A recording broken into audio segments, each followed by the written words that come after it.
Morning, gentlemen. Good morning. Has Oh, everybody recovered from the national holiday last on Friday there? what was the national holiday on Friday? Taylor Friday? Swift's release of the album. I, That you wasn't. know, I so my wife was sick all weekend, and she like from the couch late last night goes, "Did Taylor Swift release a new album?" And I was like, I don't know. It was, Yeah, she definitely I did. Definitely did. It was kind of the center of the universe in my house. So we had it was kind of a cool thing she did. So she had a release party where for 3 days you could go watch the album in a movie theater. So that was okay. it, like Friday, Saturday, Sunday. So the album got released like Thursday night at midnight, or I don't know, some in the middle of the night. And I was informed that I wasn't allowed to listen to the album until after they saw the movie at like 7 p.m. on Friday. Now, Uh, is that hard for you? Did you to have be to? clear, I had no intentions of listening to the album. Still have yet to. I've heard a couple songs, but haven't listened to it yet. So it was yeah, easy. my Hey, my oldest daughter. I like when the girls make easy requests. That's Yeah. great. My oldest daughter is a Swiftie, and I asked her. I said, "Did you download and listen to all the songs?" She said, "Oh yeah." Oh So yeah, I was like, "All of them?" She said, "Yeah, for sure." overnight, like on Yeah, Friday night, Friday morning, or whatever. Yeah, for sure. That's the thing. Yeah, we've been through it before. My girls we're a music family, so they like to catch those releases. They stay up too late and then have a miserable day at school the next day, usually. But the movie thing was pretty cool. That it is a is neat cool. idea. Yeah. My my freshman, I don't think they haven't talked about it all. Now, and what's funny, so my younger one who's in sixth grade is fine with Taylor Swift, but not really. I feel like when you if you think about like whatever the not the hype curve, but like as is the nature of cultural evolution and stuff like that. I mean, yeah, she's not actively an anti Taylor Swift person, but Mm. like is definitely not in it. Whereas the older one will tell you that they're like, whatever. But when you go look at their most played songs, like it's very clearly Swift heavy. Yeah. Um, so Mm. love that data. Love looking at that data. Yeah, I don't think anybody in my house would call themselves a Swiftie, but they definitely know all the things, right? Like all the details. It was great. We were on our way home from a volleyball game on football game on Saturday, and we had to listen to the album. That was on the ride home. Those were the only songs I heard. And they were explaining this one song, part of the movie was they gave she said why she wrote the song or what it was about. So this one song, they were like, yeah, I don't know. I think it's about maybe some ex-boyfriend or she had, they had some names of people. I was like, I wonder if it was about that record producer that she like had a Mm. beef with. And they were like, "Oh yeah, that's right." So I was chalk one up. I was like, "That's all I have to offer this Yeah, figured it conversation." out. Yeah. Ronnie, do you have a stack of T-shirts behind you? Those are no, man, new Clearview commodity shirts here. All right. So it kind of covered up my life. You do when you do t-shirts don't take up near as much room as hoodies. I have like a truckload of hoodies that I have to deliver here. All right. Did you Yeah. send my triple X in the mail? Well, that's why I asked for your address this morning, and I'll You get you a did? triple Well, X. yeah, I was working my real job this Yeah, morning, so it was exactly. not Yeah, in that's my all right. Uh, I'll get you a hey, triple X, but I'll send you my address over there email. we go. There we go. Yeah. Uh, I'll get you a triple X, but I had you as 2X, right? As the yeah, I can fit 2X probably. Yeah. get you whatever you want. Yeah, I mean, old habits, right? You're right. It's probably 2X is probably the right way.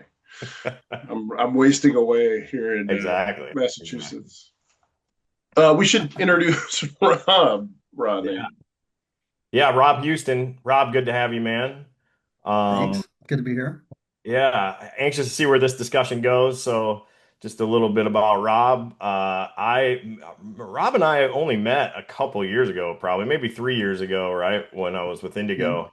But it was funny, my whole career, these guys have been, every time I talk about what I'm up to in the grain business, somebody was like, "Hey, have you ever met Rob Houston? Like, I feel like you guys would get along."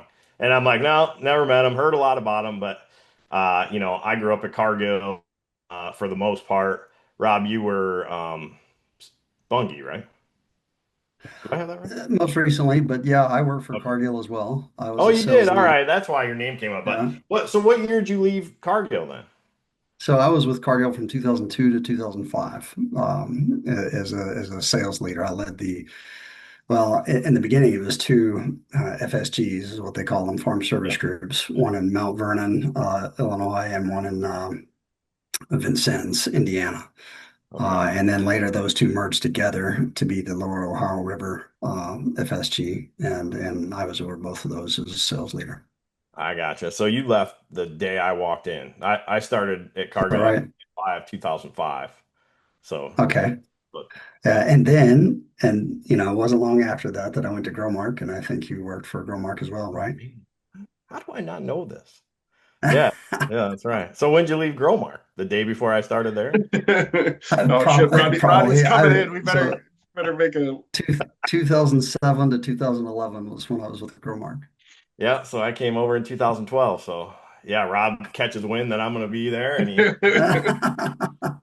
It's like when you see the trade on the front of the New York Times or whatever. You're like, all right, I'm fading the position. I'm out. I'm out. exactly. That's right. So Yeah, and yeah, I've listened to some of your previous podcasts as well, and some of your philosophy as it relates to grain marketing. And I think you and I've talked about this before. It sounds like we're cut from the same cloth. Trust and transparency are two things that I've always built my marketing philosophy on, and I think you're pretty much the same way. 100%, 100%. Yep. So what were you doing at Gromart then when you were there? So they hired me as the manager of Agrivisor when they first brought the two together, Illinois Farm Bureau and Growmark, with Growmark being a majority share owner of it. And one of the things they brought me in for was my expertise with options and hybrid grain contracts. They wanted me to build a portfolio of products that would enable them to compete with the Cargills and the ADMs and the Bungies of the world. So we did that. I developed a portfolio of products with my team. I had a great team. Corey Winstead, Graham Utter, Dale Durkholz, Paula McGowan. It was a number of us there. And um, Crossover Solutions is what we named it. And it stayed alive for, gosh, I don't know, 10, 15 years, I guess. Yeah. No, yeah, I came in, obviously you were gone, but came in and, was able to do a lot of the things we were doing at Cargill on the agrivisor side. So I got to be really good friends. I actually worked for Corey Winstead for a little while. I think Yeah, he must have been my rep when I started at Growmark, kind of my, liaison between agrivisor and Grain Co. at the time. yeah. But ended up working for him. He ended up being general manager of FS Grain while I was there. So yeah, Yeah, Bridget Chenoweth was another one that was worked with me, and I had a great team. She was awesome as well. gotcha. So you left there. Where'd you head after that? So after that, I went to New York, worked for BNP Paribas. At the time, it was the largest bank in the world with 3.2 trillion in assets, and I had a really interesting job. I was working for their FCM, uh, and they initially hired me for the exchange cleared futures and options with their clients. But I also worked for their OTC desk for agricultural derivatives.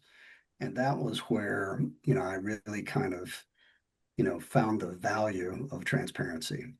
Because I would go to clients and I had this unique position. It was really new to the bank, and I would dare say it was probably new to the industry. I could say, hey, look, if you want, full transparency and you want to know what your costs are up front, I said, I can help you with exchange cleared futures and options. And I said, we can leverage strategies, with standard products. And I said, and I can even help you build those into hybrid products if you wish. I said, or if you need the credit and you don't want to have to manage some of these complex positions, then we can offer you OTC products. And I said, so your choice. I said, you tell me, how can I help? And it was a great value proposition. And then, with BNP Paribas at the time, I said, being the largest bank in the world with 3.2 trillion in assets, that was also a value added as well, because when you're doing business with an FCM and you have all of your margin stacked with that FCM. You want to make sure they're a stable one that won't go out of business. And so that was another kind of, you could call it a pitch if you want, but it was the truth, right? I mean, I believed in what I was selling, which is so important when you're in sales. Was that right around Uh, when Refco blew up too, Rob? so Refco, but what was the name? MF Global. Yeah. MF Global is what blew up during that time frame. Cool. And I had just, there was a client from Canada that had just decided to go with me for two reasons. One, they wanted, to use exchange cleared futures and options, but they wanted to, kind of understand how the OTC side worked by using those. And then the second piece was, the foundation and the stability of being with the largest bank in the world. And they moved their positions, all of them over right before MF Global blew up. And they were like, holy cow, you just made me look like a genius, right? But anyway, fun times.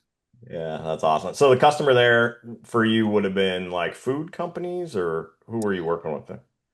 Food companies, conglomerates, we had large cotton clients, large, corn, beans, and wheat. A lot of even companies like Gavilon at the time, a lot of these large companies will have syndicates, which are made up of multiple banks that are offering a large line of credit or something along that nature. So we participated in a syndicate with many of the largest agricultural companies in the world. Hmm, interesting. Yeah, never had exposure to that part of the business really. Um, yeah, cool. So left there. What year did you leave there? So that was around 2011, 2012. And from there, I went to the CME Group, where I was managing director of the commercial segment for commodities, primarily energy, agricultural, and metals. So that's where, I got to meet all of the majors, certainly on the ag side, which I knew a lot of, but as well on the energies, BP, Shell, you name it. So Yeah. it was, and at the time that was our focus was energy. ICE, Intercontinental Exchange, had come on at that time and kind of captured a lot of the market share that they had with WTI with their Brent crude contract. So we were launching a Brent crude contract that would enable our customers to, you know, have margin efficiencies by trading both Brent crude on the CME Group as well as WTI. And then all the options products that went along with that, natural gas, et cetera. So uh, great experience. Global team. I had a team in Singapore, Hong Kong, London, Chicago, New York, Houston, and Calgary. I remember when ICE launched the lookalike corn futures. Was that while you were there Mhm. at the CME Group? I mean, it was Yeah, yeah. there were a lot of press releases, and it was ultimately a fart in the wind, right? Like I can't Yeah, and even. I have to, give them credit for the way they did it because they acknowledged all the players in the space, right? A lot of people will look at certainly the ADMs, Bungies of the Cargills in the world and say those are really important clients. And they are, because they're the ones that carry the open interest in those contracts, right? But from there, you also need the liquidity. So you got to focus on the props. You need the banks as well and the hedge funds. All of those things, liquidity and open interest are the two most important things to have a futures contract take off. And they tried all those things, gave Yeah. incentives to all those different things, but at the end of the day, the industry wasn't just they weren't ready for that I for mean, whatever reason.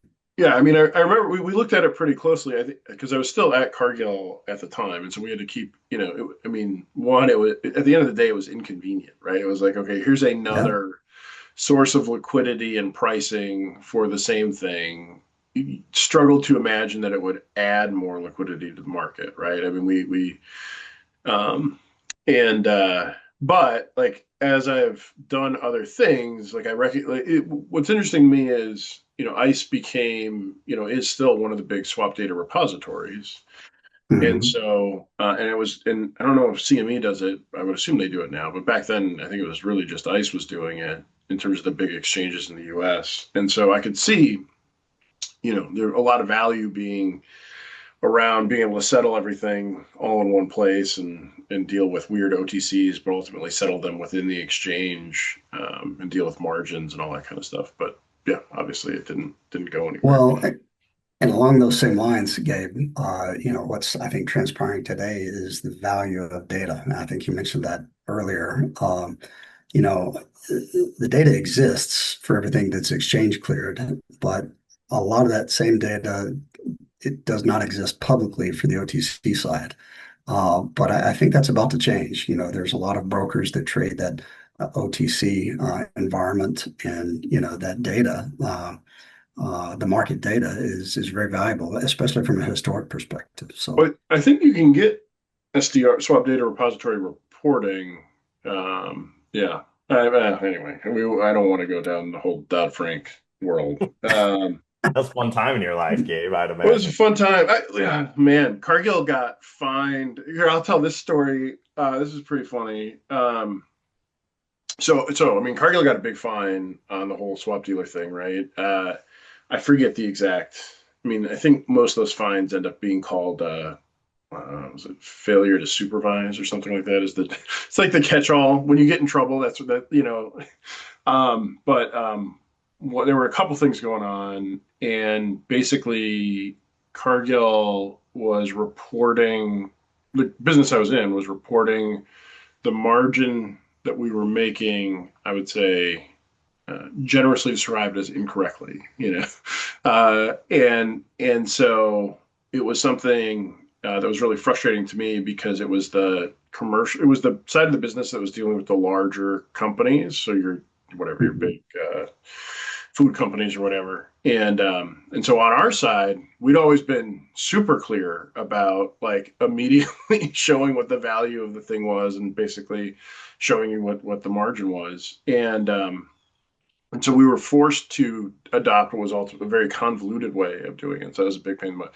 So I'm laughing because what happened was, as part of this, so when you work for a swap dealer, even more so than an FCM, literally everything you do is recorded, right? Like recorded, and even at that point, they had ML models combing through stuff, looking for things and whatever. So I swear a lot. I swear less than I used to, but like especially if you put me on a trading desk, it's like I might as well be a sailor, right? So um, and that was true across all forms of communication. And I knew better, right? I knew better, but I also like I wasn't doing anything wrong, and I also understood there's this whole idea around closing loops. Like when from a regular, our compliance officer always made clear, he's like, look, you're going to have these weird conversations, or there's going to be problems that you address over email to start with, and then you end up talking about them.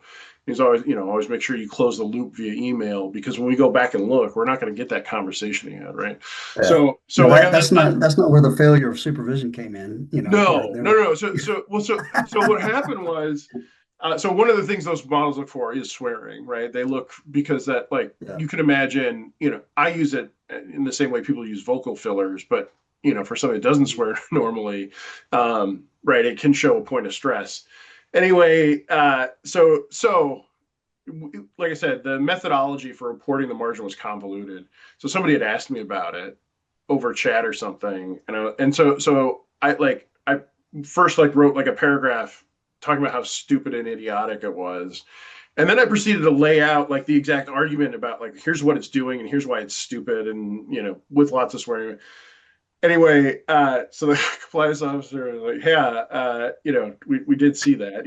He's like, but it actually showed that the training worked because you understood all of it really, really well, right? So this was pre getting fined or even I think investigation. It was something that came up because of all the swearing. And he called it cute, I think. But he's like yeah, he's like, so it showed up because of the vocabulary, but at the same time it was funny because he's like, oh, it actually showed that you really understood like the process, and so the training was working. I was like, all right, oh great. This guy's um really smart. He just swears a lot. well, he wasn't assessing my intellect. It's just that I was able to pay attention to the training and regurgitate it. But yeah, Dodd Frank. Oof. Yeah. So good times.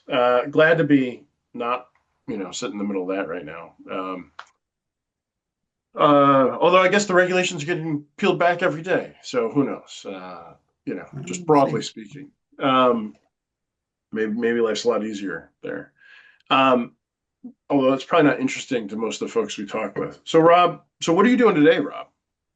Not right now, but So figuratively. yeah, so I've got a startup called Innovative Grain, and we start with data as the foundation, essentially connecting your grain accounting data to Microsoft Fabric, so that you can visualize that data, sort of business intelligence, or whether you use, I came from large agricultural companies where we had Tableau, Power BI, and data scientists that could, create all the different graphs and things like that. But if you go down to that mid-tier and smaller cooperative level, companies, a lot of them don't have those business intelligence divisions, right? So being able to uh, get the software connected to the grain accounting system is the first step. That's kind of the base foundation. So you can see all of your inbound tickets, your shipments, your weights, grades, moisture, form material, all of those things live. And then it enables your accounting department to reconcile and be a lot more efficient as well, seeing everything automatically fed into this machine. And then from there, once that base model is set up, you can also look at third-party data connected as a single source, a unified source of data, so that you can actually track things like market share. I used to call it share of wallet, but on the grain side, you'd call it share of production. That is, in the past, it used to be you'd go to an elevator and I'd say, okay, show me your list of top 100 customers. And they'd have it. Here you go. It's an Excel spreadsheet, top 100 customers. And what they had them ranked as was number one was the client who brought me the most grain. Mhm. For And sure. that's great. And everybody has that. It's really easy to do. But what I would often find is you go down to like number 14 on the list. So it didn't make the top 10, but that client was actually the largest client in their draw area. They just weren't getting that much of the his share of production. So he was ranked number 14 on the list, but clearly he should have, he from the size and the volume that that producer generated, in another list, he could have been ranked number one, right? Mhm. But not every grain elevator gets to see that data or understand it because they don't know how many acres that farmer produces. And today with trusted advisors, you can get that data because you need to know the cost of production and the break-even analysis of a particular farmer, and help them sell at profitable levels. But if you're a grain elevator, and especially if you haven't developed a position that is a trusted advisor to all these producers that ask those types of questions, then you need this, third party data. Not that it's 100% accurate, because it's not, it never is. A farmer may have sold a piece of land, 2 weeks ago, or bought a larger piece of land 3 months ago, but at least it's directionally accurate. And from there, if you're a grain elevator, those are the things you need in order to understand market share and then share of production by individual entity. So Rob, this So feels like a that's pretty that's big, just another place. feels like a decent move away from kind of the rest of your history that you were running us through.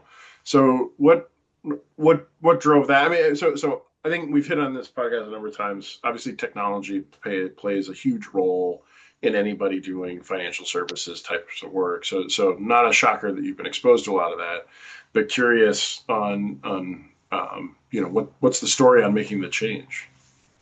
Uh, the pain points of, um, I mean, because I've lived it. I've worked, as vice president of origination for Gavilon. From there, I went to Bungie, and that's when I kind of got introduced to the technology side.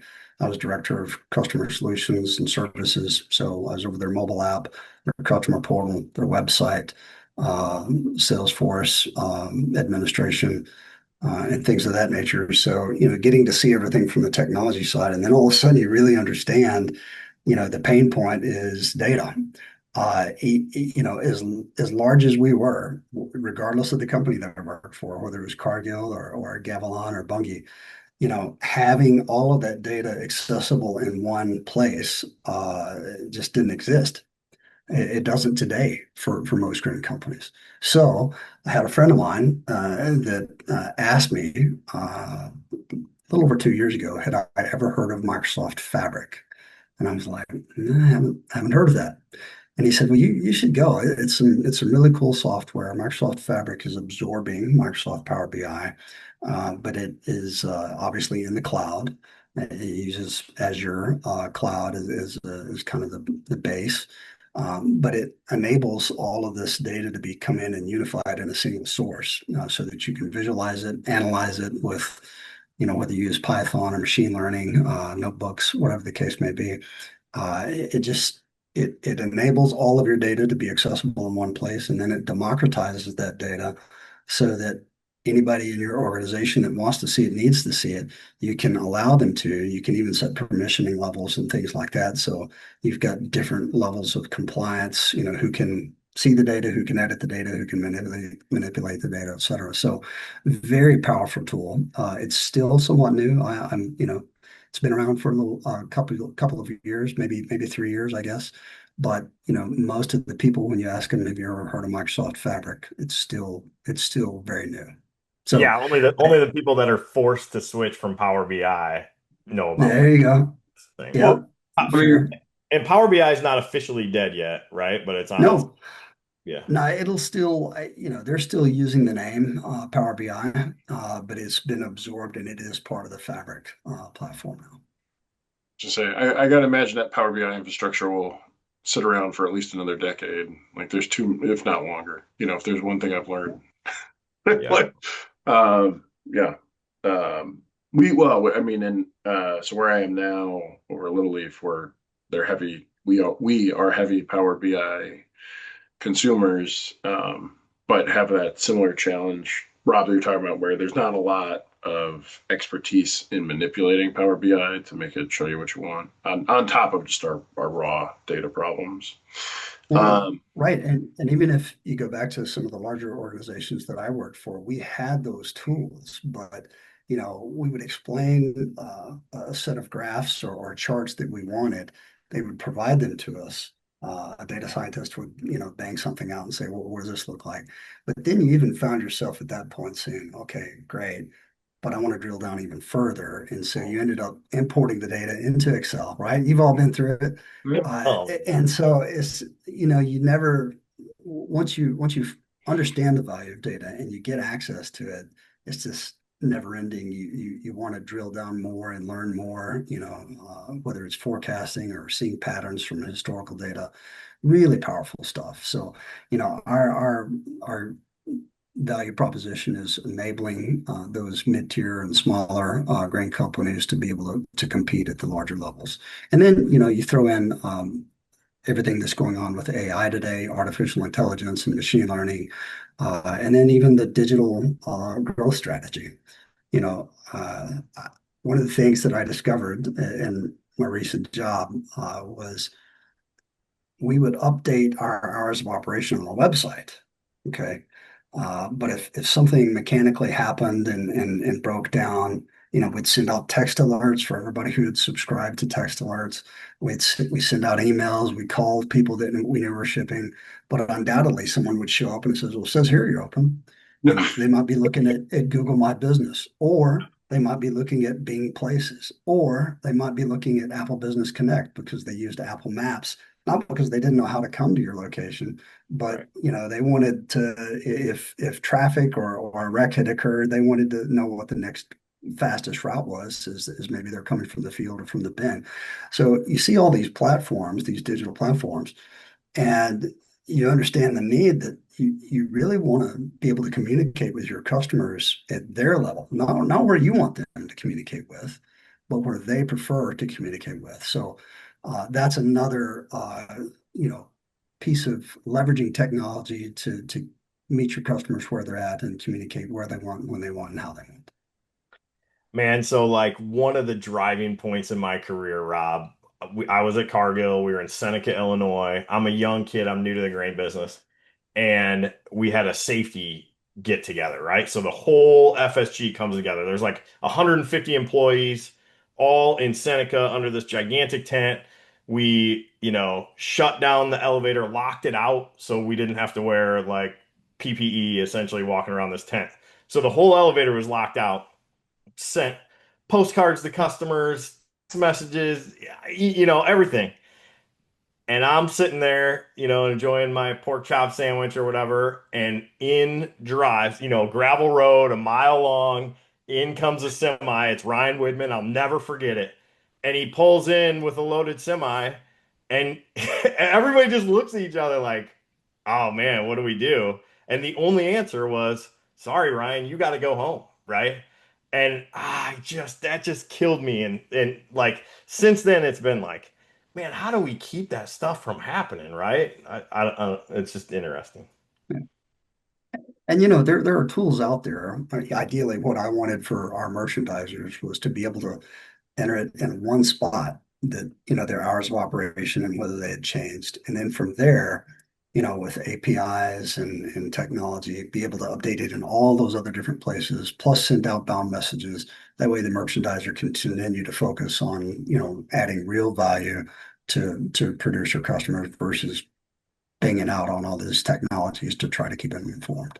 Yeah. So that's I think a powerful piece that, and again, some of the larger corporations have that technology, but you get to the mid tier and the smaller ones, and they're still doing it the way we used to do it, right? So I'm not gonna make you bucket yourself. You can weasel your way out of this if you want, but you're not a software company then, and you're not. Are you a data company? Are you a consulting company? What do you? I guess you could call it a consulting company. We specialize in data and digital strategy and growth, but yeah, I would classify it as a consulting company, I guess. Basically, you get, all the different years of experience that I've had with all the different grain companies and banks and the CME group that I've worked for. Because when you're looking at, there's a couple of things when you're looking at data. You want to get the most you can from it, right? And so efficiencies are the kind of the low-hanging fruit, the first thing that you go after. If you've got some processes that are a bottleneck or a pain point for you, leveraging AI and data are some of the fastest ways to overcome those pain points and get more efficient. And some of that has to do with some of the experiences that I've had, but then also leveraging data is just, getting to that point of talking about share of production and market share. Those are things that grain elevators have talked about for years, but it is very difficult to measure, and especially to have confidence in that measurement. So the closer we can get to that, the more strategic you can be, the more value, hopefully, that you can add as well. So that's kind of where we're headed. So what are the biggest challenges you're facing when you're trying to turn this data back over? I mean, it's their own data. They should understand it. What challenges do you have?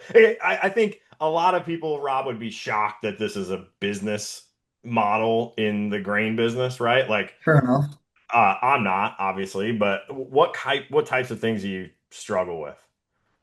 Well, even if you're connected to the same grain accounting software, right? You've got an API, you've connected to it, connecting for the next 15, 20, 100 customers with that same grain accounting software should be pretty easy, right? And it is to a certain degree, especially the API part. But depending on the geography of your client base, and most of them are spread out all over the entire Corn Belt, some companies call a futures contract embedded into a grain contract an HTA. Some call it futures first. Some call it an NBE. Some call it futures only. So even in the same grain accounting software, it may be called different names. So it's not necessarily turnkey where you just flip a switch and everything else comes on. Yeah. One of the big challenges we had at previous organization that I worked for is in South America, they wanted what we had in North America, but you couldn't just flip a switch and turn it on because the grain accounting systems were different. And so that's some of the pain points that I see is, kind of having that expertise to look at a set of data, regardless of the geography, and kind of understand what it is and say, this is what we need to do with that. This is, the way they want to look at that. And then, ultimately, every client's different too, no different than farmers helping with a farmer with risk management. Every grain company is a little bit different as well. They've got their own set of priorities, the things that are important to them. So understanding what those needs are and then selling to that need is kind of the key, I think. Yeah. Yeah, so the market share thing's interesting. USDA data has gotten kind of what should I say, more holes in it over the last few years. Yeah. So specifically, I imagine you're using like look backs for like county average yield, right? Is that how you're coming across this production type thing? It's certainly one way to do it. Yep. Yeah. And then especially when you're thinking from a historical standpoint, and then when you're thinking of, I was listening to your podcast and I was heard you talking about the corn to soybean ratio, uh, and you know projections or predictions, if you will, about what the future might hold, is an important thing as well. I don't think any one particular grain company has that down to an exact science. But everybody's got their own methods of being able to apply that and then leverage it and by accessing the data and allowing your employees to make the best use of that. That's so important, right? Yeah. So, I don't think there's a silver bullet out there that if there was, I think everybody would be doing it. Yeah. I mean, Rodney, I think the guys at TELUS, the former TELUS or Descartes, no, the TELUS guys, they got to a point where they could tell pretty well whether somebody had planted corn or beans, and Oh yeah, um, with satellite data. yeah. And you can even, even if you look at for sustainability purposes, right? That land that's idle over the winter. Uh, did you use no-till methods or did you use conventional till prior to that? You can get really granular data at the vector level, to find out some of those things as well. So uh, data is super powerful, and there is a tremendous amount of data. People do need to get paid for their data, but also, because we've heard that, especially as it comes to farmers, farmers need to understand the value of their data and they need to get paid for it, right? 100% agree with that. But there's a second point as well. If they have all that data, okay, how do you use it? How do you gain from it? Yeah. Uh, Before you even think about selling it or pieces of it to others, how can you leverage it yourself and make the best use of that data? Yeah, that's I right. think Data that's the is opportunity. only valuable if you turn it into money, right? I That's mean, right. your operations or whatever, there's got to be another piece to it. And that's what I've seen is the biggest problem. My days at Indigo when I was talking to these grain companies, it was like, yeah, we believe all this stuff to be true, right? Like we could be better at this. Like we might do make more money if we had these things, but the proof wasn't there yet, right? That felt like the hump we can't get over. Like if I have this information, go back to your number 14 on the list. Cool. That seems like a thing I should know, right? But unless I can turn that number 14 guy into my number one guy, it's just not worth it, right? Well, and in some cases, let's take the opposite side of that, right? Let's say your number one drops to number 14, just from a volumetric standpoint. You Mm. know, and looking at all the demographics and psychographics of your customer base, don't want to get too nerdy here, Yeah. but if your number one farmer has no sons or daughters and no nephews or nieces, and he's 68 years old or 72 years old, do you think he's going to be your number one farmer 5 years from now? Probably not, right? So, are there succession planning? If it is your number one customer, where do you think those acres will go? There's a lot to be gained from looking at not just the data from a numbers perspective, but also looking at the demographics and the psychographics of farmers as well. Demographics being age, location, education, size, those are the demographics. And then from the psychographics, are your customers analytical? Are they intuitive? Are they progressive? Are they traditional?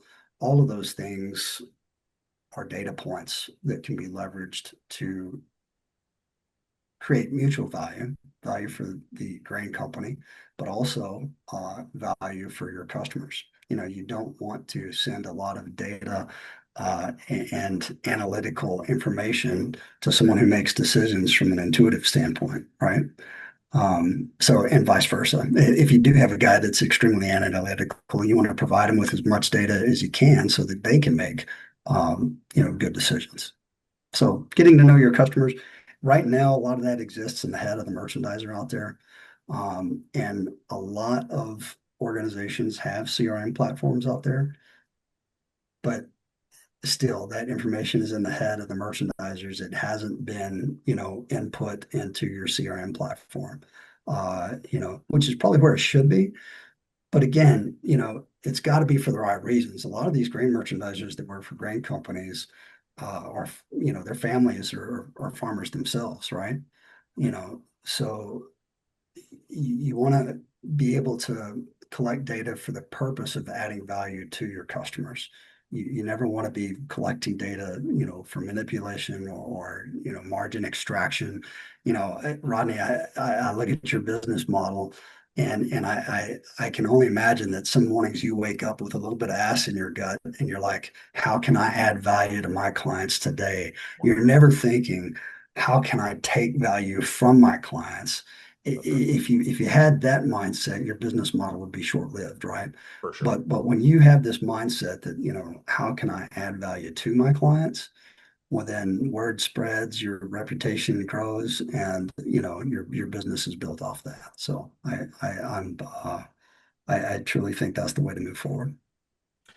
Yeah, the CRM thing's interesting. So I've been battling the CRM thing kind of my whole career. It's funny. I think, there's this thing about when you enter information about a farmer into that as like the merchandiser originator, and you turn it over like to Cargill or Growmark, right? You suddenly feel kind of replaceable, right? I know that's what the holdback is on all these things. But I think to your point earlier, like the person that's able to leverage that data and really help their farmer, right? Like, hey, I'm tracking percent sold is like one of these no-brainers, right? I'm not sure that farmers would be super comfortable if they knew that these grain companies are tracking percent sold somehow, right? Like it's almost like if you could see what Google knows about you, you know, you would never use Google again, right? And I think so on the farmer side of things, for sure, people are trying to get some window. Some people, not all, and actually, I don't think it's enough, are trying to get some window into what percent sold that farmer is. Man, if you're using that to like help a farmer manage his risk, then that's a great use for that tool, I think, right? The other For thing sure. I always said about CRM is Far I like talking to me. I think my wife likes talking to me. I don't think in general farmers just want to talk to me to, shoot the crap. So it's like, hey, if you're gonna call me with something relevant, right? Like if I'm calling about old crop corn and this guy's been out of old crop corn for 6 months, Exactly. I'm just annoying him, right? And That's that's it. absolutely right. Yeah, I mean, and that to that point, the data point there is, does that farmer have on-farm storage, right? That's right. And so when it's May or April, well, let's just use May as a good example. If you're a merchandiser in the olden days, they would just hand you a list. Call every one of these farmers and see if you can buy their grain. Well, wouldn't it be great if that list was curated with only farmers that had storage? Yeah. Because I mean, if you've got, grain and DP or in storage, if you're a location that has commercial storage, that the farmers that have grain there and you can maybe call them about pricing opportunities and add value. But for others that have sold their grain in the fall, don't bother, right? I mean, they're not thinking about selling old crop grain in May. They might be thinking about selling new crop, but again, that's a different conversation, right? Exactly. Yeah. Ronnie, Yeah. can we go back to not enough people are looking at, trying to dig out what percent sold somebody is? Like, because if you're using that, like you said, for this purpose of solving, helping them be a better the farmer, right? Accomplish whatever their financial goals are. So I'm curious, genuinely, like where I feel like that's a really tough. If we use that as a proxy for how much am I willing to tell you about what I'm doing to help me out, right? Like that's really the question you're getting at, and whether or not it's recorded in a CRM system. Even if I tell, other like as soon as I tell you something, right, it's not hidden information anymore. Yep.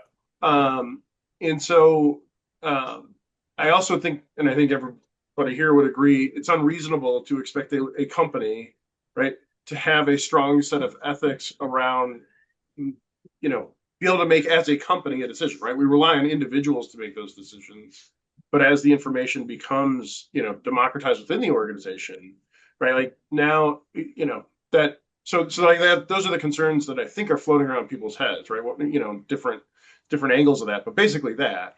I mean, so one of the things I go back to is if I think it's unreasonable for a farmer to trust again the corporate entity of Cargill, right? Now they're doing anything illegal or nefarious, but ultimately they're using that data, right, to make their bigger decisions and that kind of thing. You know, like what how do you help somebody, I guess, get across the line in terms of basically saying, what that trade is worth it?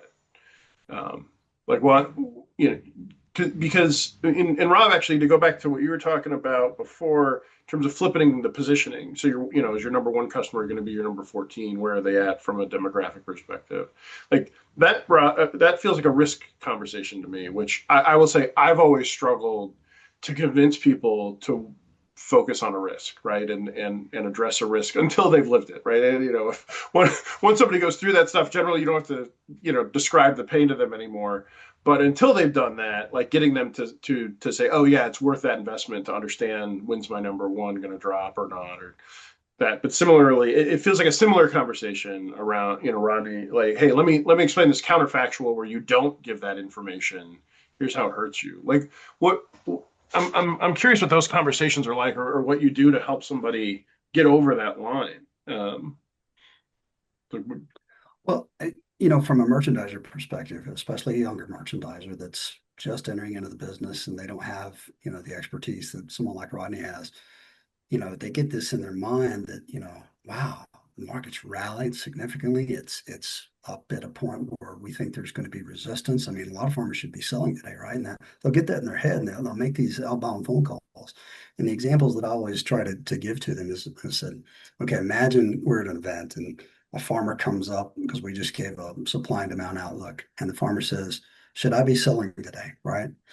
Well, okay, it depends, right? If you're a farmer that is 100% sold, and 75% sold for new crop, and you don't have any cash flow issues and you've got the storage, your answer to him should be one thing. But the farmer who's 0% sold has cash flow issues, has debt, has no on-farm storage. That's a completely different answer as to whether or not they should sell versus the first farmer. And of course, there's farmers in between. Well, is right. So you've got to get to the point where you're asking a lot of questions, and you can't just if you're someone new out of college and fresh in the seat, you can't just ask farmers what percent sold they are or how many acres did they produce and what their cost of production is. It takes time to build trust and rapport, to get to those sort of levels where Rodney's at. So, it's just, maybe in time, maybe the answer there, and it's up to each individual to try to build trust, through transparency and things of that nature. But until you get there, you don't want to be asking the wrong questions. I don't know if that really answers your question, Gabe. Rodney, you may have more to add to that. Well, the other thing I'd say is what's important and what hasn't been there is okay, I get that experience and I'm comfortable asking this farmer this question, right? So now we're entering into a trust scenario, right? Farmer told me how many acres he farms. He trusts me with that information. I think it's on me to have a place to store that information, right? To like leverage that information. If I'm not using the information he gave me to help his farm, then it's again, it's like he wasted I didn't uphold my end of the bargain in that scenario.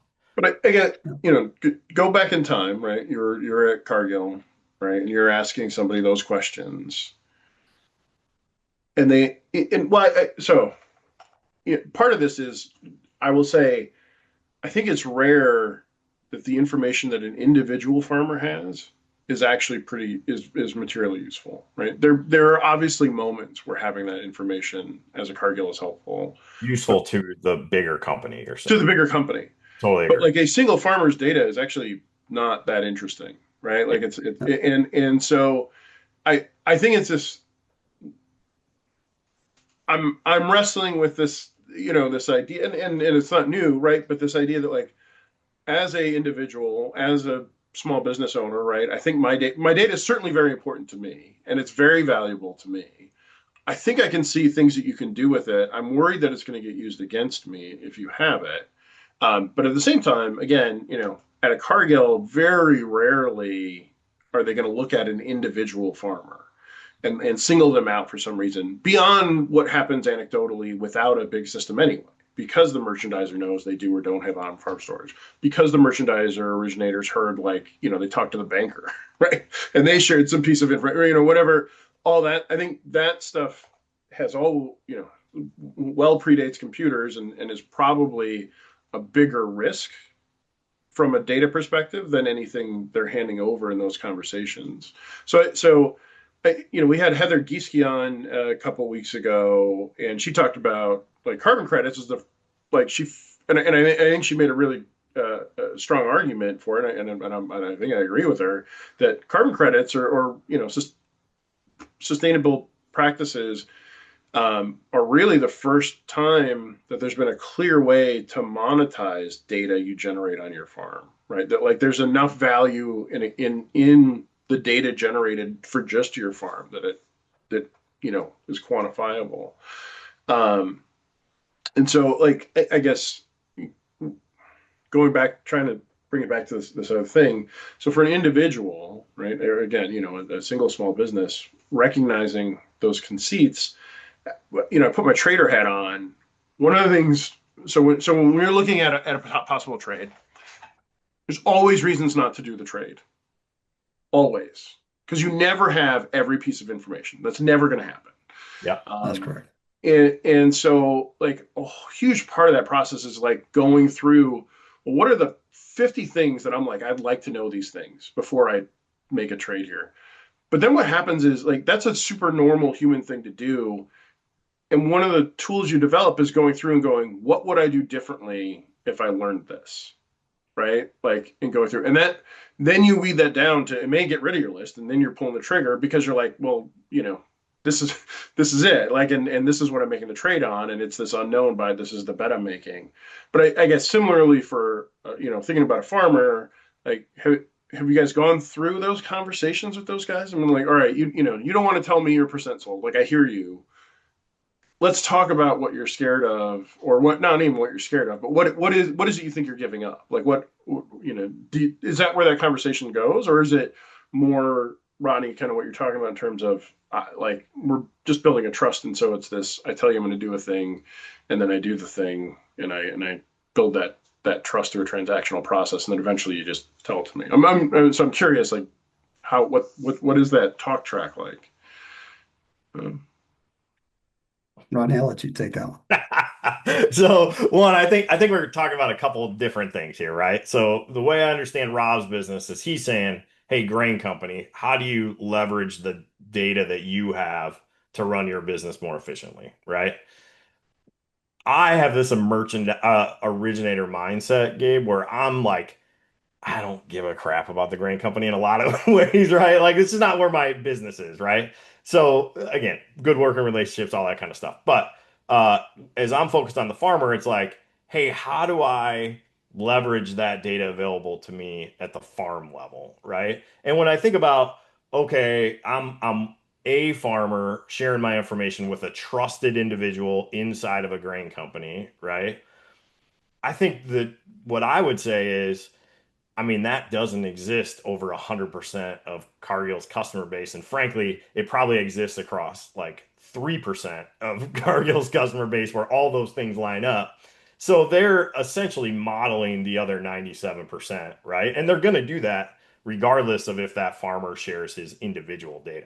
I agree. I think, man, we touched on it earlier where it's like, I always want to, if you show me data, Rob, from like a macro level, I want to like double click on it, double click on it, double click on it. Well, the thing about the grain business is it's hard to be in different levels at the same time, right? So if I'm talking to the farmer, I'm viewing the farmer's data and looking at it from his perspective, percent sold, on-farm storage. I don't really have a way to like take that context up into, oh, from a macro level, we want to be really long or really short here. It's just really hard to do. And I think, mostly if there was one thing I could say to a farmer today, it's like, unless you live and breathe grain marketing and merchandising, right? You should probably find a trusted partner that's going to help you do that. That trusted partner could be at a grain company, could be the guy buying your grain. That's fine, as long as it's thing. You could hire some outside consultant to do something similar. But I do think there is a value to the farmer to have somebody, managing that risk is how I put it, or, helping them manage that risk, or at the very least saying, hey, I don't know what the market's going to do, but boy, you got a lot of risk on the table, right? You know, I don't know, Rob, anything to add to that? Yeah, I mean, well, I Well, the guess only Rob, thing that I would, I would frame it for you a little bit differently. Are you see anybody that's taking, as you work with them to say, hey, here's some of the insights, the next level insights you're getting from this. Do you see anybody like doing what you're saying? So on one hand, there's the risk to the business that there's this succession that seems inevitable, or this change in ownership. And then are they using that to step in and say, hey, like can we help you in this way? Like, do you see anybody that does a good job of that, of extracting those second level insights and creating that value for the farmer? yeah, some of the best ones that truly view themselves as a trusted advisor that wake up each morning and say, how can I add value to my farmer, customer, client? Those guys are using it in a good way, pointing them in the right direction. May be a different level of expertise that they don't have, whether it's succession planning or, trusts and things of that nature. Um, the good ones do, in my opinion. But going back to kind of Rodney's points earlier, marketing grain each and every day, year after year, is very complex, right? And, there's the futures component, which is one component of the price that, almost everyone has an opinion on that's been in the industry for quite some time. And then there's the basis component. And that's really an area. Again, if you aim to be a trusted advisor to your farmer clients, you can share with them a lot of information that helps them lock in the best basis and gives you a standard, margin that you can make money on year after year. You actually want that farmer to lock in a good basis level, right? Yep. That goes contrary to what some merchandisers out there think. They just want to buy low and sell high, right? But you'd be surprised, or I've been surprised, I'll say that, at how many merchandisers out there don't know what their 3 or 5 year average is as it relates to the historical basis. And so they're not able to share that with farmers, simply because they don't have the data. It's shocking, right? But looking at those things, if you're currently paying 45 over and your historical basis for that time of the year is anywhere from 20 to 30 over, man, that's something worth paying attention to. And sharing that information with a farmer is valuable. It's a way to add value to them. And if you're making a standard margin at 45 over, right, it doesn't hurt you to share that information either. And that's going to help you build trust through transparency and get that farmer's business again next year and the year after that and the year after that when you help them make good decisions.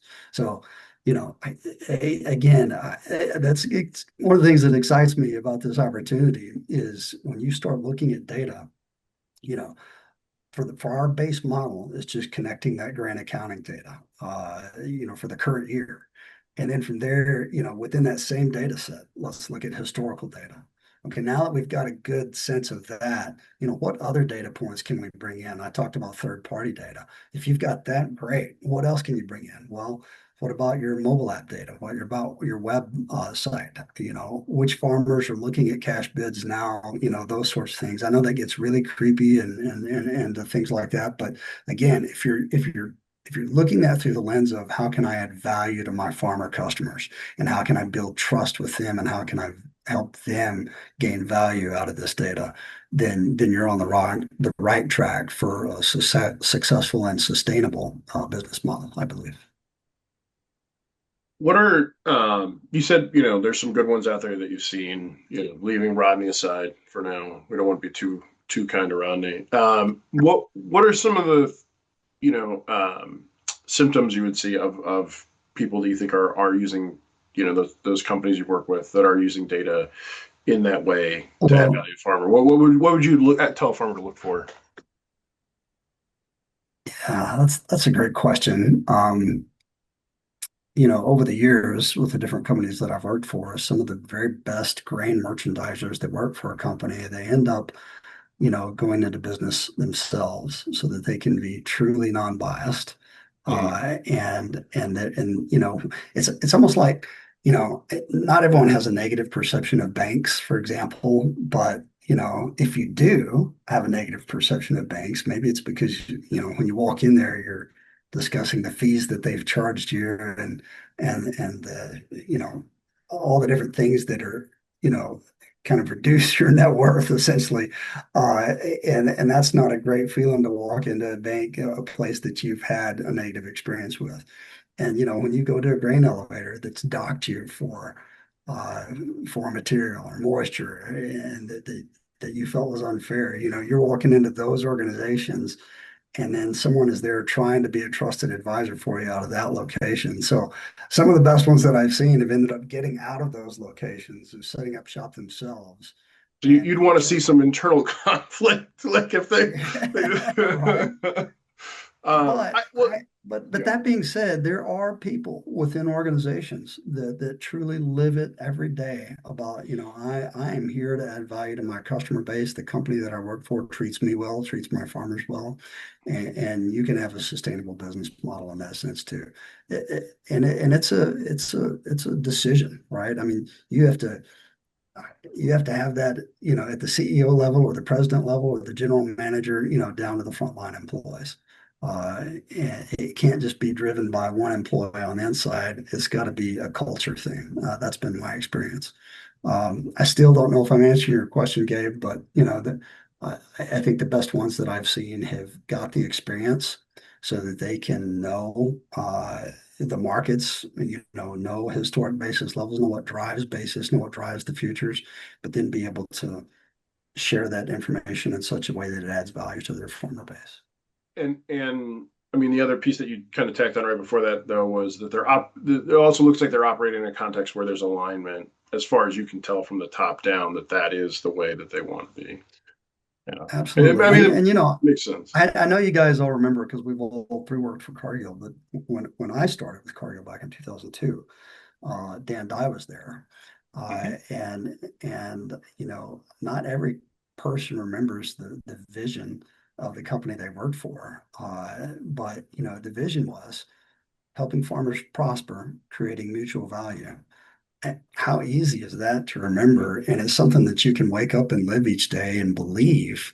And so I'm gonna create mutual value, one for my company, one for my farm customer, and I want to help them prosper. So it was fantastic, and it was a culture that started then. I know companies go through ups and downs and changes in leadership, but it's so important to develop that culture and that mindset that you're here, to add value to your customer base so that you can be in business this year and the year after that and the year after that. So I think part of Yeah, me, yeah, go ahead.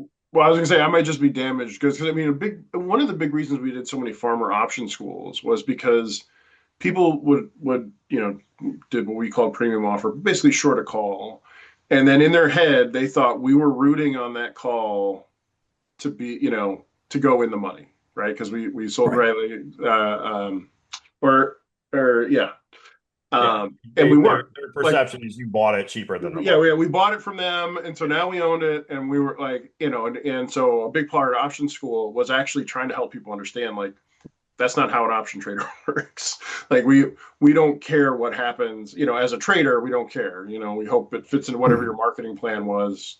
End of. And putting ourselves in a position where we could intellectually be honest with ourselves where that was true. Right. I mean, on the trading desk, we never want to be in a position. The way I framed it was, we never want to be rooting against our customers.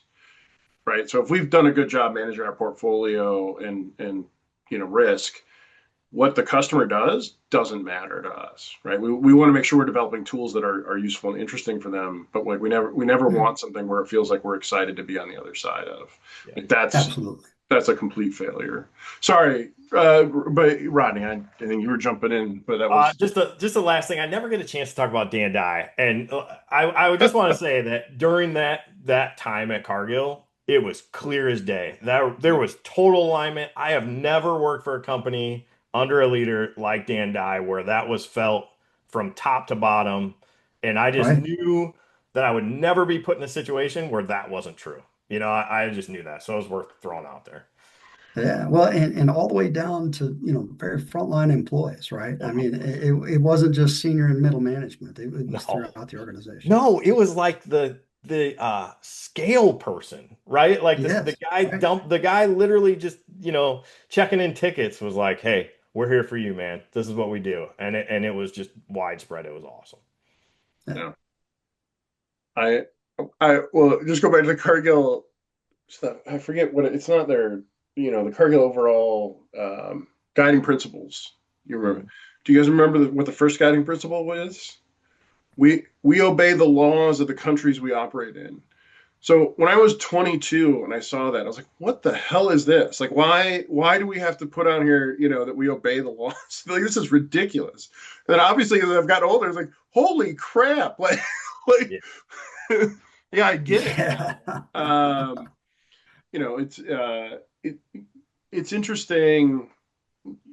Obviously, well, whatever. I mean, I have now I haven't been at Cargill for almost 10 years, and things have changed quite a bit. But like, yeah, there are a lot of I have a lot of good things to say about that place, and I think one of the things they did a good job on most of the time was those types of things, right? Making sure there were clear tones or not tones, clear organization, right? Organization Yeah. level goals that everybody understood or could understand. Um, Yeah. yeah. Well, and one of the things that excited me about being invited to your podcast, because I've listened, to a few of your podcasts as well, and I know I can say this for myself. I think I can say it for you guys as well. Is we're trying to make a change that we're proud of. And I've always been, I'm not going to call myself an innovator, but I've certainly always been an early adopter, whether it's technology or whether it's options or, whatever the case may be. I'm eager to embrace change, but, I always want it to be a change that we can be proud of. So that's something that drives me every day. And especially with this new business, Innovative Grain, that's where we're trying to add value and help companies make a change that they're proud of as well. Yeah, that's awesome. I think the reason people are asking me if I knew you back in the day is because you were definitely that early adopter, Rob. I was very similar. I remember I subscribed to a magazine called Fast Company when I was in the grain business. And I remember a couple of bosses being like, "What is this? Like, why are you doing this?" And it's like, man, I like that. I want to learn from other industries and how I can apply that back to my industry, which, now I think that's really popular. 10 years ago, not nearly as popular for sure. Rob, when we Yeah. logged on this morning, I noticed I was on first, Gabe. We didn't acknowledge the fact that I was. I think I showed up on time though. I I showed up early to fix all my technical problems, but the second person on was Rob's AI bot that was going to record and take notes on the meeting, right, Rob? Yeah. Did you shut it off or did I it? I think I did. I think Okay. out of habit. Yeah, At you this. can't see it. That's Sorry. fine. Yeah. No, Well, Uh, I either did that or the fact that I'm wearing Meta glasses now, and they're not recording, by the way, but I am listening to your voices through these glasses, and they're pretty cool. I like to use them as well.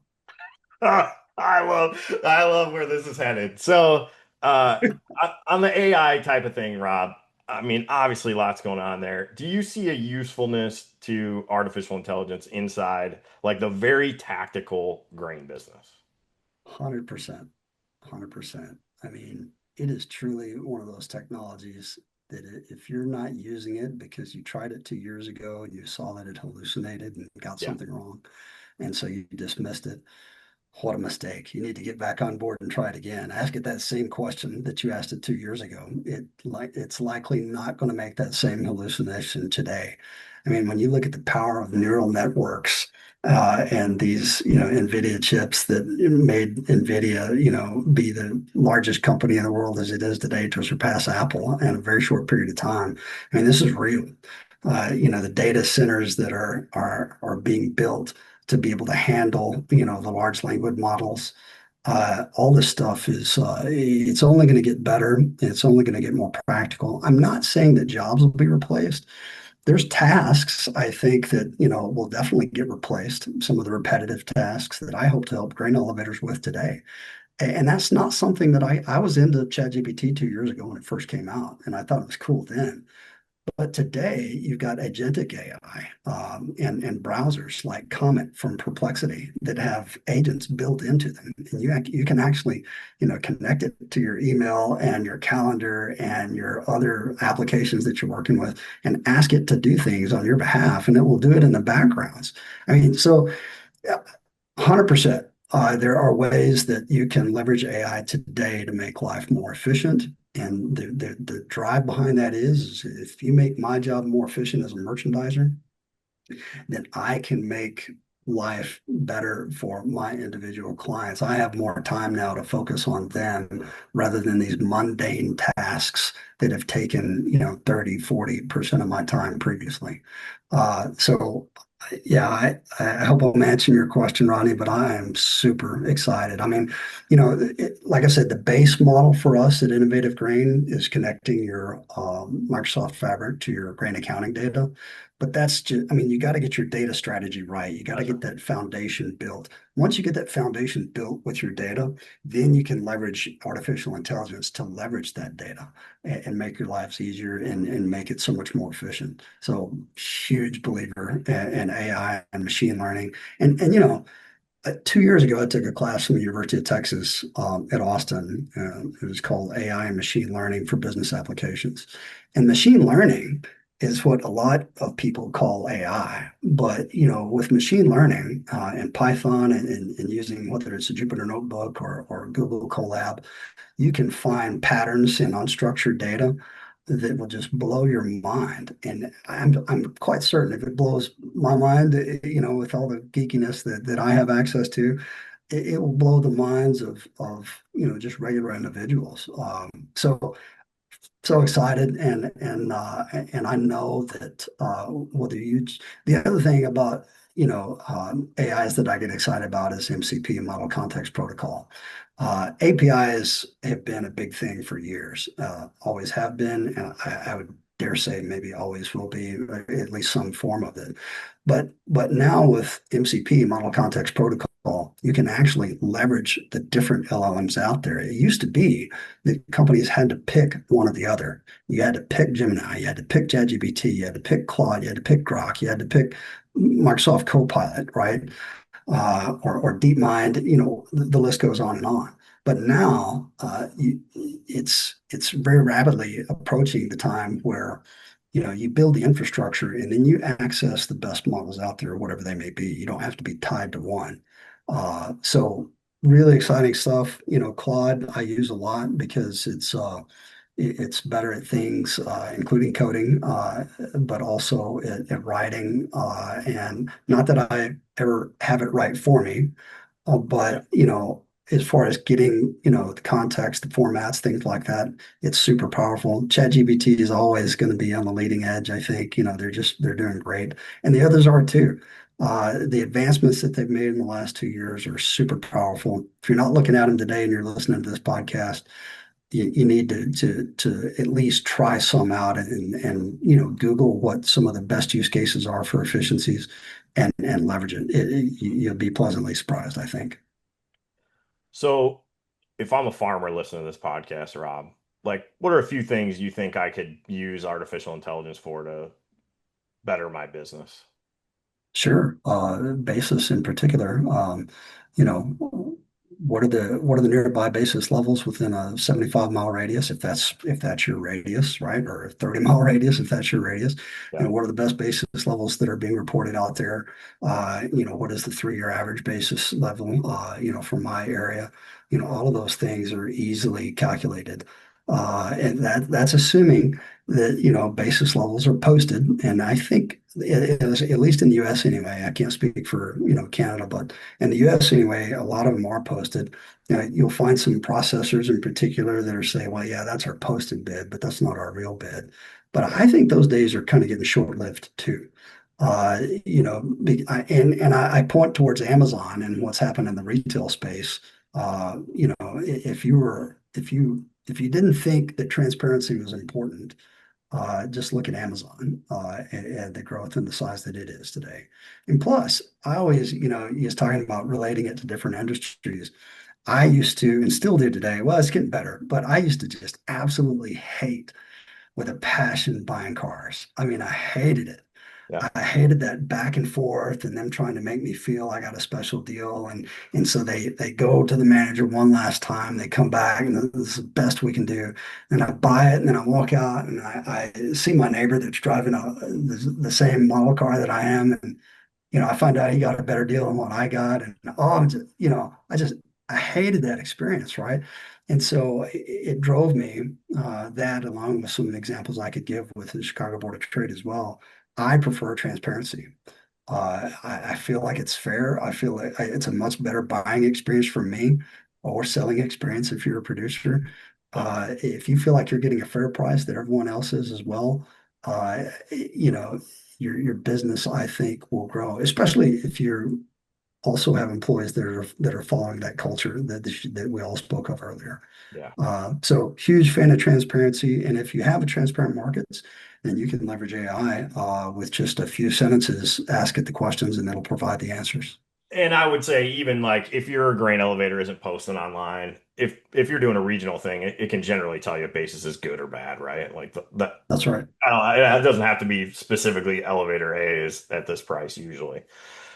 And I would say Grok for something like that, right, Rob? Like Grok seems to be more live than, say ChatGPT. Is that right? Grok and Perplexity. Perplexity.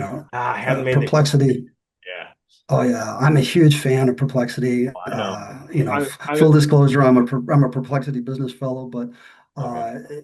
uh, they do get live information as well. It's from a different source. Grok, of course, has X to Yeah. pull from, I but they're both really good. I was just going to throw out, Ronnie, as I think I've repeatedly shared my hesitation on leaning into AI or finding it's useful. I think when we had Jake on, maybe talked about, hey, when there's a lot of data on something, that's when it's most helpful. So some of these questions we're talking about, right, like 3-year basis, stuff like that. Yeah. I've realized or learned it. So I am trying to stay engaged, right, and make sure that I'm staying on top as things get better. And like one of the big things that I think I've learned in the last 2 months is telling it to ask you questions, like in what. So as opposed to starting with asking it a question, like just like, hey, tell me the right price for this car. But like if I was looking to buy a new piece of farm equipment, I would totally say, hey, I'm looking at buying this new piece of farm equipment. Here are the things I'm thinking about. Can you ask me some more questions so that you can put together a good recommendation for me? It's a great thought partner for that, because it's not going to have the brand attachments that I think most of us bring with us, right? Like, oh, I've got 7 other pieces of John Deere equipment, and so my default would be to number 8 be there. Um, yeah, Yeah, so here's another one for you, Gabe, off that topic. I used to be a diesel mechanic in the Marine Corps, but today you can upload the owner's manual for a heavy piece of equipment and just ask it a question. How do I fix this? Troubleshoot this for me. And because it has that entire manual that it read in seconds, it can give you some very powerful information. And I'm just not that type of guy to go thumb through look through the index and the glossary, find it and, read. With today's AI, upload the thick manual, regardless of how many hundreds of pages it is, and automatically it knows. Well, yeah, I would say a far lighter version of that is I was playing a board game with my one of my kids yesterday, and like there's a like I couldn't find the rule like for something that was going. It's like, Yeah. oh, how do we do this? I was like, hey, ChatGPT, do you know the rules to this game? Yeah, I sure do. All right, great. What do I do here? Yeah. Right, like, and it was great. Yep, here you go. Yeah. Well, you know, I asked Perplexity today what the full carry was, for corn and soybeans, and using a particular interest rate and the cost of storage, and pow, it's amazing stuff. Yeah, it really is. How about so same question, but I'm an originator or merchandiser at a grain company that I'd imagine that answer is different, right? What kinds of things should I be using them for there? Well, one of the things that I got pretty passionate about in recent years was marketing, digital marketing, but even traditional marketing as well. And especially if you work for a large market organization, you got to go through multiple different departments to get something approved before you can send it and things of that nature. But now with these LLMs, you can upload all of your branded content, including logos, the right colors, the very particular color blue or green that your company uses. And you can make sure that any marketing material generated fits those brand guidelines and your wording and things that have already been approved. So you have something that's ready to ship within minutes that looks really good, and you can tweak it. You don't have to be a developer. Just with natural language, say, no, I don't want that. I want a green tractor instead of a red one, whatever the case may be. Yeah. And you can just develop some really good stuff that you can then, market out to your clients so that they can be aware of maybe one of the new and latest, greatest products or ideas that you came out with. And it's already kind of with your current brand guidelines, colors, and approved material, et cetera. Fascinating use that merchandisers can use today. That especially if you get your marketing department, if you have a marketing department, Yeah. but if they've approved of it, then something you can roll with, right? Mm. Something that used to take days, you can now do it in minutes. And in your experience, best model for that? That's Perplexity. No, not necessarily. So here's the thing. I'm glad you asked that, Rodney. Because if you were to go to any grain elevator today and say, "Do you have any employees using ChatGPT or AI?" And they say, "Oh yeah, yeah, we've got a few guys. We got one guy who's really good at it." And you say, "Oh, so what LLM are you using? What model? What enterprise model do you use?" And they're like, "Oh, well, yeah, I'm not using an enterprise model. I don't know what he uses. I think he uses ChatGPT. He might be using Gemini. He could be using Grok. I don't know. He likes all of them, that sort of thing." Yeah. Well, that's dangerous, right? I mean, if you're an organization out there, you need to be on an enterprise model. Now, ideally, you're using an enterprise model that has access to the different LLMs, which Perplexity does. You can gain access to Grok, Claude, Gemini, ChatGPT, all on Perplexity. So that's one of the reasons I'm a fan. Again, full disclosure there. But that's not important. I'm not pushing Perplexity. You need to make sure if you're an organization, small, medium, or large, that you're using an enterprise model. Because undoubtedly, some of the things we've talked about today, an employee is going to figure it out that, man, if I upload this data, it could help me do this. Well, if you're using a free platform out there and you upload data, then essentially you're saying it's okay for you to train yourselves on this data. Yeah. And you don't want that as an organization. You need an enterprise model. Now, enterprise models are easy to set up, but once you get an enterprise model set up, then you know it's secure. Then you have, language that your legal department can review to make sure that, or lawyer, if you don't have a legal department, to make sure that your data is secure. That way, you get some champions that like to use it, and then they can teach others because they're all using the same enterprise model, Yeah. regardless of which LLM it has access to. So that's one thing that I think is very important. I have talked to a lot of our grain elevators that say, "Oh yeah, we got guys that use it." I'm like, "Yeah, but are they using an enterprise model?" No. Well, then you need to be looking at that. They're Yeah, teaching it how to help everybody else. Yeah.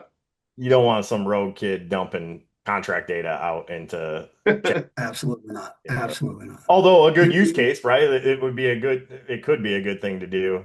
But yeah, do that inside your hub there or whatever. Should That's we right. look at markets, Rodney? Yeah, man. Yep. So Hey, before we do though, yeah, Rob, the Google glasses there. That what Meta glasses. meta glasses. What's the benefit there? I'm intrigued. Just learning the new technology. They've already come out with glasses. These, like I don't see anything in these lenses. They're actual prescription lenses, Mm, so they benefit me in that way. But you can take a picture of it, or you can record something for later use, which is good. You can take a picture of it and have it analyzed. What am I looking at? Uh, you know, uh, it, they're really cool things. They even have models for the blind and impaired to help them go across crosswalks and things like that. Look both ways, make sure nothing's coming. Is it okay to walk? Is all these sorts of things. Meta's really made a lot of advancements. For me, it's just cutting edge technology that I wanted to learn about and find some applications for. yeah, I don't use them often as much as I do just for things like this, where I'm communicating and listening to you guys through these glasses. right. Um, but yeah, I, I I haven't come across any huge applications for the grain industry yet, but I'm always looking. So the thing I always wanted to use them for was facial recognition and then just knowing a guy's position, right? Like I never talk to a farmer. I would never call a farmer without first looking up what contracts he has on the books. I've always Yeah. thought, man, it'd be awesome if I just like looked at you and it just pulled up, hey, Rob's got a D's hedge to ride that he needs to set basis on, that. I could imagine That's an interesting application. you could train yourself model look at like grain quality. So like you pop in Yeah, somebody's bin, stick your head in. Ooh. Yeah, yeah, that's interesting. yeah. uh, well, Image generation or image, reading images is something that AI is very good at. all right, I'm gonna pull up, Ronnie. We haven't talked about beans in a while. Yeah. And so somebody asked me about Mark Tracy, who you might remember. He said, "What's going on with beans?" And so, Oh, I, that's a so fun chart. Look at that chart. I pulled it because it was borderline comedic, just how boring it Go for it. was. Um, I, Pretty neutral. I mean, so this is a year worth of data right here, right? Just so Yep. we're all clear. Um, similar to corn, you would have had to been pretty far ahead to sell above where we are right now. Um, I mean, and so it took a dip last week. Obviously, lack of exports to China is hurting things. Good Zero. Brazil. The number is I, zero. I saw zero versus what That's a is big the one. peak in October historically. Yeah. Um, yeah, and obviously Brazil's had a good crop. I think the last 18 months, right? Like they've had a couple good years, and so unsurprisingly, reliable supply, sucking volatility out of the market. Any other than just kind of the drifting nature here randomly around some sort of 10-20 pivot, like what anything else, anybody talking about them, or they're just kind of like resolved to where we are? The bean market's super interesting right now. So for one, there's a gigantic carry in the bean market. So right now, beans are going to space because there's more carry in the bean market than there is for corn, right? Mm-hmm. Which hardly ever happens. Like at least in Northern Illinois, that's not a thing. So that's a little atypical. Yields in my neck of the woods are really, really good. Probably record crops for most guys. That's not the case all across the country. And then the thing not to forget about here, Gabe, is this looks like a really boring chart, and it is. We have been trading a dollar range, right? So you get Yep. up into the highest end of that range. Beans given yields in my area are pretty, above break even, right? Nobody's no balloons falling from the ceiling on the return on beans now. But Yeah. then on the bottom end, it does get pretty scary. So when we hit that low back in August, I mean that felt really, really bad for Yeah. these farmers here for sure. And again, that was before yield. So yield bumps, in my neck of the woods, guys are running like 5 to 7 bushel over what they kind of Okay. budgeted for. That's a big deal in beans, Yeah. makes a big Yeah. difference. That's gonna. Yeah. I. Yeah. I was looking at average yields. It was funny how much they've come up over the last. 10 for years, sure. 15 Yeah. years. Yeah. And Um, then the other thing I'd say locally is we haven't had a rain now. We had 1 inch maybe 3 weeks ago, 2 weeks ago was harvest days. And prior to that, we hadn't had a rain for like a month. mhm. So super dry bean harvest has just been, as fast as they can bring them in, as fast as elevators can take them. We're going to wrap up bean harvest here this week for sure. But we've had some real problems with field fires. I was going to ask. Yeah. Yeah, it's been so dry. We had a monster one yesterday. It was windy. I woke up yesterday morning and it was a perfect bean cutting day. Uh, because actually the wind helps. Like when you're out in the combine and it's this dry and dusty, you can't see anything, like the bean dust just surrounds your combine. Mhm. So nice little bit of a breeze happening. And I told my wife, I was like, man, there's gonna be some fire here It's going today to be a that's bad not gonna day. be good. And Yeah. sure enough, we had a really big one about, I don't know, 15 miles east of my house. Um, yeah, so scary times, with that. But A couple of things to add, as it relates to the soybeans. One is, as you look at the stocks to use ratio on soybeans, with corn, it is very comfortable right now. With beans, it's a good bit more tight. So there are some opportunities, for some upside because of the demand is really strong. The other thing is if you look at the market, what's driving soybean prices on the demand side is it's the oil for the first time. For years and years, decades, it's been meal that's been driving soybean prices. But yeah, now oil is the most dominant factor, the one that's driving the price for that, all driven by renewable diesel, of course.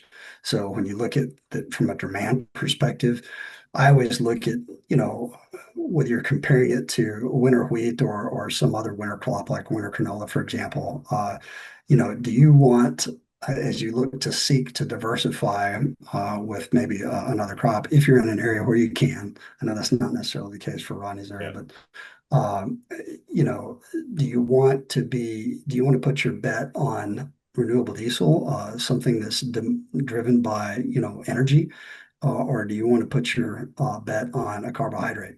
And to me, that's one of the factors that gives, a little bit of opportunistic view of soybeans. The other thing is, you know, China is the other.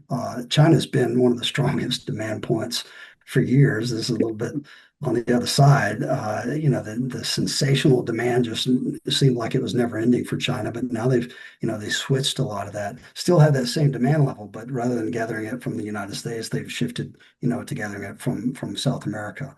But regardless, that demand base is there. That's a story that, it may not be apparent in the markets from a structural position when you're looking at technical analysis today. I know the relative strength index and the slow stochastics are both very neutral for soybeans right now. yeah. But from a longer term perspective, those are some things that give you a little bit of hope for higher prices. Yeah, good points, Rob. I gave the other thing, the high and low of those ranges as we've gone. You Yeah. can pretty much match up the high with uh, rumors that we were going to come out with some actual biodiesel policy and like cross some T's and dot some I's. And then the other side of it is, hey, trade negotiations did not go well with China this week, and it gets us to the bottom end. So that's that Ranger train. Rob, I totally agree. I think I'm frankly more friendly beans right now than corn, really, because of that supply and demand situation.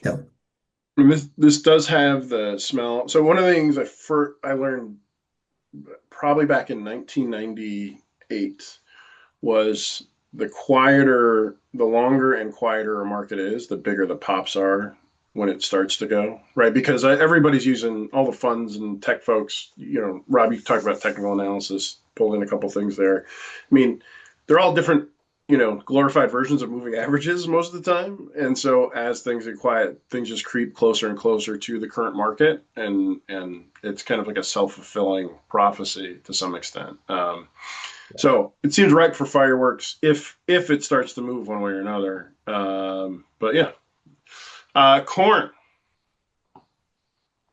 Yeah, just a complete downward trend on corn here. I should You remind know, everybody we're looking at weekly charts. yeah, yeah, these are Um, weekly charts. So again, in my neck of the woods, Corn yields are, appear to be pretty good. We don't have much corn out. We've been pretty much all on beans here, but the early corn that we've seen looks pretty good. Mhm. Pretty variable though. A lot of guys passed on fungicide this year, and it's showing up in those yields. Hmm. So I think the interesting story on soybeans is back on, I think it was August 12th, the USDA printed 188 bushel corn national corn number. Mhm. Um, the second after they printed that, we started to rally. I think nobody actually believed it. Everybody was afraid they were going to print a number like that. Nobody actually believed it. That number is getting smaller for sure.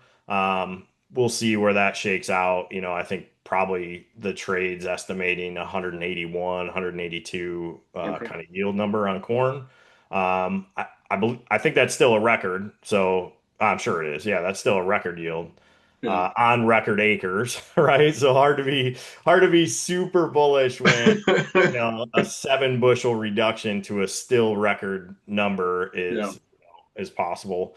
The other thing, just chatter in the industry, is that feed and residual number is kind of a placeholder for the USDA a lot of times to like smooth out, carry out, and it just feels a little high right now. Most people are saying 100 million to 600 million bushel high on feed and residual usage. That gives you a little more room to pull out down to a 182 and effectively end up with a 2 billion bushel carryout. Yeah. I mean, I think, just to draw a line under it, right? We don't in markets that feel like they have a comfortable level of supply, like we wouldn't expect them to behave crazily. We would expect these slow moves. Panic is driven by a supply constraint coming in Yeah, unexpectedly. So yeah, so demand for some reason spiking or suddenly supply way under where expected. So yeah, I mean, it feels like it'll be quiet for 6 months. Not to say it won't go up or down relative, you know, based on how those yield numbers shake out, but it feels unlikely we would see a pleasant surprise to the upside at this yeah. point. Last comment on the corn market is export demand's really good. So I am lucky to be really close to the river. So we've seen basis levels really strong all Wow. the way out through March. Yeah. And good carry in corn. So again, a little better carry in soybeans as it relates to space. But good carries in corn market too. So, the farmer is probably going to do everything he can to hold corn till June, July at the top of the carry, kind of around here. Rob, anything on corn? Yeah, I agree with all of Rodney's points. I mean, I hope that 390 level holds as support. We're just in the first week of October here, and I know there were not a lot of farmers that were heavily sold going into this harvest, so there's a lot to sell. And then, from a cash flow perspective, I know a lot of farmers, are needing cash as well.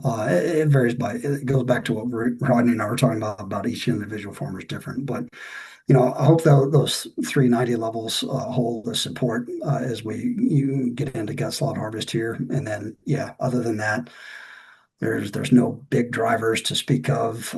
You just you want to see support, and then as we get into the planting season, we'll see what those ratios look at between corn and beans. But um, I wish the best for our farmers. My only hope is that input costs come down as we go into the planting seasons as well.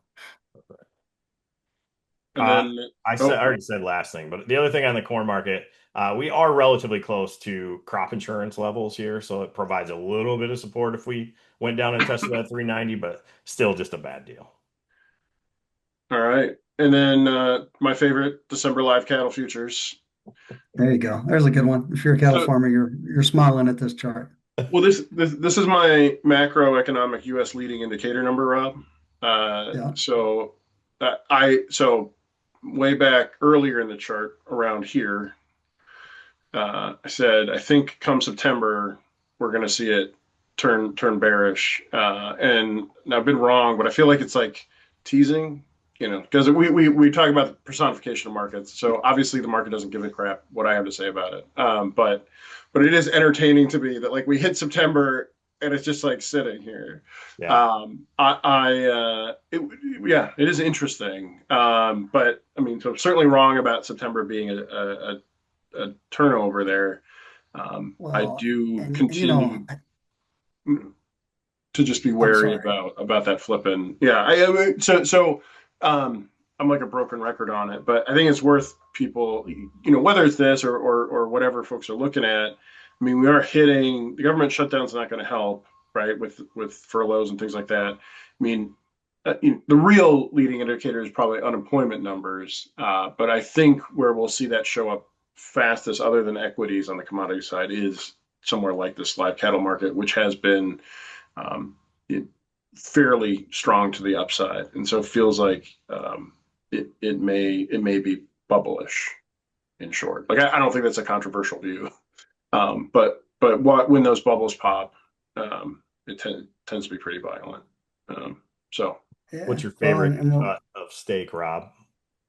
oh yeah. Well, it used to be. I always just hands down would answer that as a ribeye, Yeah, and it's still a favorite of mine. But I started looking at fillets, as well. But that's what's interesting, when you think about this chart, a couple of things when I look at it. If this were a corn chart, we could be fairly positive that, come March, April, that there are going to be record acres, right? And the market would react to this chart and we'd have a record number of acres associated with it, which would, kind of temper the bullishness of this chart. And there are people that are buying cattle for the very first time in their lives. Even some Midwest farmers that are, they're trying to, react to this chart on the physical side. But it's not like corn. You don't just get all that cattle that comes to market immediately. It's a little bit of a yeah, longer window there. The other thing is, you're asking me what my favorite cut of meat is, and the reality is that you know I'm still buying steaks. They are expensive. yeah, Maybe it's because I'm originally from Texas, but it's not just me. There are others, and then there are other countries that are still buying beef at these prices. yeah. So, I do agree. We're in for some volatility as you look at this chart. I'm not so. I understand what you're saying, Gabe, about a bubble. I don't expect the trend to reverse here anytime soon. I do expect volatility, but my own personal bias is that we've got some strength in the market for the intermediate term. That's just my opinion, and along with volatility for sure. I mean, and I hope that's right, right? Like, obviously, that drives stronger economics throughout the middle of the country, and for lots of reasons. And so that's the hope, right? And then the fear is the other side of it. All right. So, short answer though is Gabe's wrong again, and so that's Still wrong. still We just still wrong. And continue it's to live that always, wrong life. if you're thinking about buying the live cattle market, you should like check when we're going to be recording podcasts because it seems like right before the podcast is recorded, we go up there. Yeah. I came really close to putting in an order the other day. I, I'm thinking about like a 2:30 stop. I don't know if I'm allowed to talk that specific. I guess if I'm saying I'm not. I don't want to be clear. Nobody should do what I'm doing. Yeah, nobody. We're not. It's a terrible idea. But I'm getting there. Yeah. Rob, hey, first off, man, always good getting together with you. I think this has been really insightful for a lot of people. Any closing comments that you want to get off your chest? No, again, for the three of us, and those that are listening out there, if you're one of those guys that are like us and you want to make change, this is the time to do it. Get out there and make a change and make it be one that you're proud of. I think that's, for the closing comments for me is just get something that you can get excited, get behind it, and then make sure you're proud of it at the end of the day, especially if kind of look forward to that future and want to reflect on what you've been working on. Make sure it's something you're proud of, and you'll be happy, I'm sure. Yeah, cool. And if I'm a grain company looking to hire your expertise, what's the best way to get a hold of you? Yeah, so go to our website, www.innovativegrain.ai or www.innovativegrain.com. You can follow our company page on LinkedIn, or just give me a call, 309-319-8575. Happy to answer any questions you may have. And Again, I really appreciate you guys inviting me to the show. The podcast you've done previously, a fantastic job. I'm excited for what you guys will continue to bring to the industry. Appreciate it, man. Thanks, Rob. Appreciate the time today. Yeah. You bet, man. Gabe, Pleasure. have a good My week. pleasure. Yep.